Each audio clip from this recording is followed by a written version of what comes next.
Teachers, what is the most sarcastic comeback you have ever heard from a student? I teach 10th grade English at a public high school in Ohio. 3 weeks into the fall semester, Devin, who was easily one of my best students, stopped coming to class. He was a straight A student, always participated, and was one of those rare kids who actually read the books for fun. When he returned 2 weeks later, the guidance counselor, Mrs. Nguyen, caught me in the hallway. She told me, quote, Devin's father passed away suddenly. It was a massive heart attack. The poor kid is having a really rough time, and I just wanted you to be aware. End quote. I waited until my class ended that day, and I pulled him aside. I said, Hey Devin, I heard about your dad. I am so incredibly sorry for your loss. Please, do not worry about the work you missed. We already finished the state standardized testing, and you have done everything you needed to do for me. Just concentrate on getting through your other classes and taking care of yourself. He just nodded, unable to speak. It was obvious the kid was barely holding it together. Over the next 2 months, Devin never missed a day.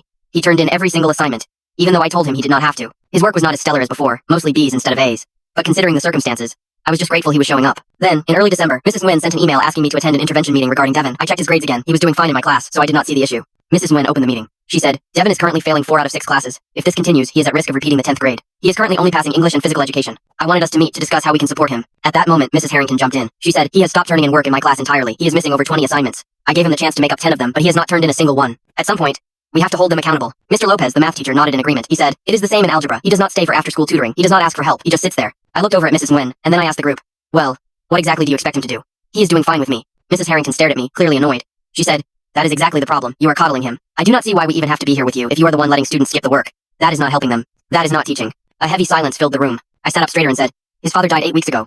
Do you honestly believe that 20 worksheets on the French Revolution matter to him right now? Mrs. Harrington shot back. Structure is important. These kids need to understand that life does not stop just because something bad happens to them.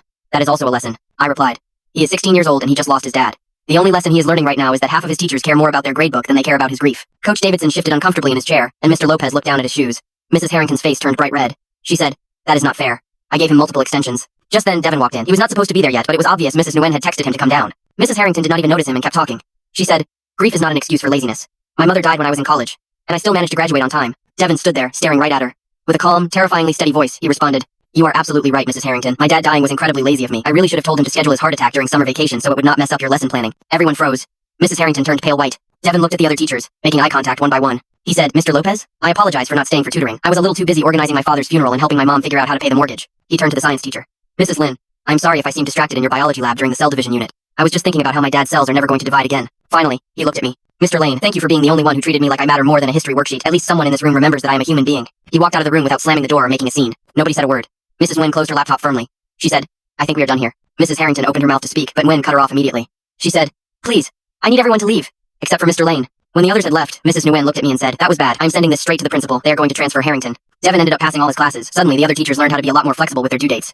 Mrs. Harrington was transferred to a different school that summer. The last I heard, she is teaching somewhere in Kentucky. Devin graduated 2 years later. He gave a speech about his father at the ceremony, where he never, not even once, mentioned Mrs. Harrington. That is class.